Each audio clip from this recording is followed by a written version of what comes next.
for your, not an opening statement, but you're going to discuss the bill.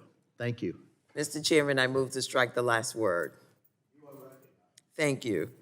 We are here today to consider the SCORE Act, but a title like the NCAA Wish List Act would better reflect its true objectives.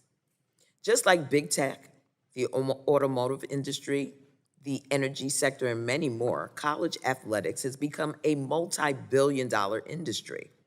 And much like those other industries, the entrenched powers of college sports have the expertise and financial resources to advocate for their interests here in the Capitol and across the country. Unfortunately, the vast majority of college athletes do not have the same ability to engage lobbyists and public affairs professionals. That sad reality is clearly demonstrated in the bill before us today. This bill fails to protect college athletes and look out for their best interests. In particular, I am deeply troubled by the antitrust exemption this bill would provide the NCAA and other athletic conferences. Let me remind you all that antitrust lawsuits brought by current and former players are the sole reason athletes have been able to achieve the gains of the last few years. And if history is any guide, the NCAA and other athletic conferences simply cannot be trusted with creating fair guidelines that protect students and college athletes' ability to profit off their own name, image, and likeness. We simply cannot turn to the same entities that created the broken, inequitable system of the past to serve as the stewards of a new system.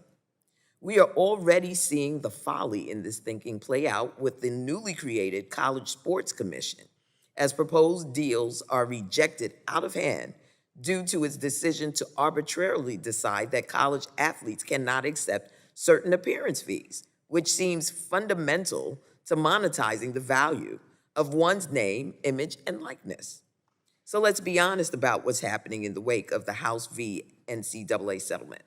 Major universities and conferences, frustrated by donors directing funds to NIL collectives and players, are seizing on this moment to recoup lost fundraising dollars. This bill would codify an arbitrary cap on revenue sharing payments made to players directly from universities, regardless of how much a university is profiting from their athletes' talent. This bill would also codify provisions in the House settlement, making it much more difficult for players to sign other NIL deals. This is patently unfair. Furthermore, this bill would also foolishly preempt state laws around NIL and college athletics more broadly, which, along with antitrust lawsuits, ushered in this new era of equity and player empowerment. The blanket ban on employment status for college athletes is also unnecessary at this stage and only serves to further undermine the rights of the college athletes that have built this multi-billion-dollar industry. I understand the pressure certain members are facing to do something on college athletics. It is big business in many districts across the country.